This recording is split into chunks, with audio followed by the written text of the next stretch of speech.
Hi ඔයාලට කොහොමද ඉතින්? ඔයාලා හැමෝම පරිස්සමට ඉන්නා කියලා හිතනවා. මොකද අපේ රටේ ලොකු ව්‍යසනයක් ඇති වුණා. ඇත්තටම ඒ දේවල් දකිද්දී ඇහිද්දී හිතට පුදුමාකාර දුකක් දැනෙනවා. මේ වීඩියෝ එක ගොඩක් එඩිට් කරන්න මම පහු කරෙත් ඒකයි. හිතට කිසිම ෆිට් එකක් තිබ්බේ නැහැ. ඒ දේවල් දැකලා ඒත් ඉතින් අපේ රටේ අපි එක්කම ඉන්න අපේම මිනිසුන්නේ. ඉතින් මම හදවතින්ම ප්‍රාර්ථනා කරනවා එයාලට ඉක්මනින්ම නැවතත් ඉන්දිය විදිහටම එයාලගේ ජීවිතේ හැම දෙයක්ම හදාගන්න පුළුවන් වෙන්න කියලා. ඉතින් අද මේ නොවැම්බර් 25 අද මගේ සැලරි ඩේ එක. ඉතින් අද අඟහරුවාදා දවසක් මම ඔෆිස් ගියෙත් නැහැ. මට කරන්න ගොඩක් වැඩ වගේක් තිබ්බා. ඒ නිසා මම නිවාඩුවක් දැම්මා. ඉතින් මම මේ උදේට කාලත් නෑ. දැන් බෑන්ක් එකට ගිහිල්ලා සල්ලිත් අරගෙන මම මේ ආවේ ලන්ච් එක ගන්න. ඉතින් මම ටිකක් බලලා මෙනු එක බලලා තීරණය කරා චිකන් රයිස් එකක් ගන්නවා කියලා. ඔය තියන්නේ ඉතින් මගේ සැලරි එක. ඔයාලා දන්නවනේ ඉතින් මං ගවර්න්මන්ට් සර්විස් එකේ ඉන්නේ කියලා. ඉතින් ගවර්න්මන්ට් සර්විස් එකේ ඉන්නා කියන්නේ ඉතින් ටිකක් ආඩම්බරයක් නේද? මම බෑන්ක් එකට ගිහිල්ලා කෑම එකත් අරගෙන ගෙදර ආවා. දැන් නම් ටිකක් බඩගිනි. ටිකක් නෙමෙයි ගොඩාක් බඩගිනි. ඉතින් ඒ එන ගමන් ෆැබ් එකටත් ගියා. ෆැබ් එකේ තියෙන රෝල් එකටයි පැටි එකටයි මම මාරම ආසයි. සතියකට දවස් 3ක්වත් අඩුම ගානේ මම කනවා මේ ෆැබ් එකෙන්. ඉතින් දැන් මේ හදන්නේ මේ කෑම එක කන්න. ඔය හොඳට පෙනුමට තිබ්බට ටිකයි අනේ රස ඒත් කමක් නෑ. ඉතින් මම මේ දැන් ඉක්මනට කනවා. බඩගිනිත් වැඩි. හවසත් මට වැඩ වගේකට ආයේ එළියට යන්න තියෙන නිසා. දැන් මම මේ මහරගම යන්න බස් එකට නැග්ගා. මට හිතෙන විදිහට නම් දැන් මං ඉන්න ඕනි නුගේගොඩ. නුගේගොඩ තමා දැන් නම් ඉන්නේ. ඉතින් මං ඔයාලත් එක කියන්නම්කෝ.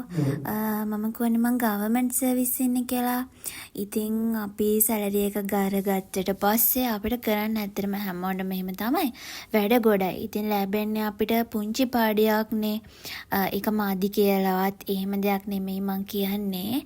නමුත් ඉතින් ලෝන් වලට කැපිලා අරවට මේවට කැපෙන්න ඕනි 1000ක් දේවල්වලට කැපිලා එන වැටු පැත්තටම මේ මාසයක් ජීවත් වෙන්න ප්‍රමාණවත් නැහැ. නමුත් ඒකේ තියෙන වාසිය තමයි රජයේ නිවාඩු හැමදාසකම අපිට නිවාඩුවක් ලැබෙනවා. ඒක තමයි තියෙන ලොකුම වාසිය. ඉතින් මං කියන්නේ මම මහරගම යනවා කියලා මම ආවේ දැඩි ගමේකට. මොකද මගේ ආටිකල් එකක් තිබ්බා බේරගන්න. ඒකත් අරගෙන මම දැන් කාගේල්ස් එකෙන් පොඩි බඩු වගේක් තිබ්බා. ඒකත් අරගෙන මං ගෙදර ආවා. දැන් මේ ඉතින් වොෂ් එකක් දාලා කරලා පොඩක් රිලැක්ස් එකේ තේ එකක් හදාගෙන බොන්න තමයි හදන්නේ. මොකද මට මේ ෆැබ් එකෙන් ගෙනාවු මේ රෝල් එකයි පැටි එකයිත් කන්න බැරි වුණානේ. ඉතින් දැන් තේ එකකුත් හදාගෙන ඒකත් කන්න තමයි හදන්නේ. මට අර වෙලාවේ ඔයාලට පෙන්වන්න බැරි වුණා. මම මහරගමින් කියුටෙක්ස් එකක් ගත්තා.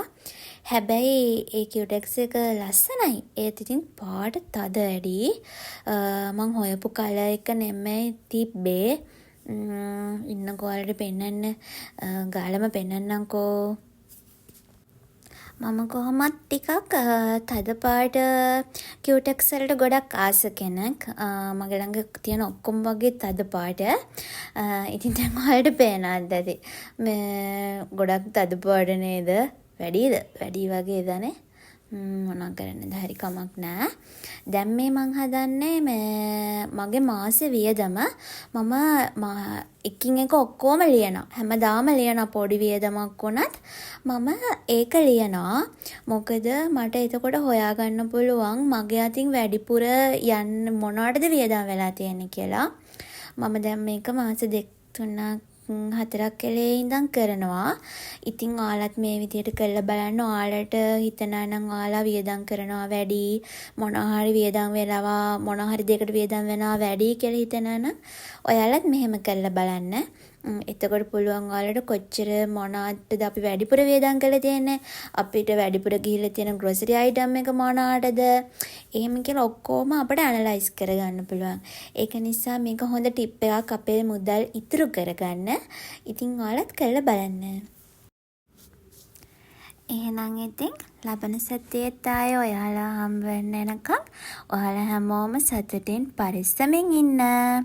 ලබන සතියේ මගේ බබා ඉන්න වීඩියෝ එකකුත් අරගෙන එන්නම්කෝ. එහෙනම් ගිහින් එන්නම්. බයි.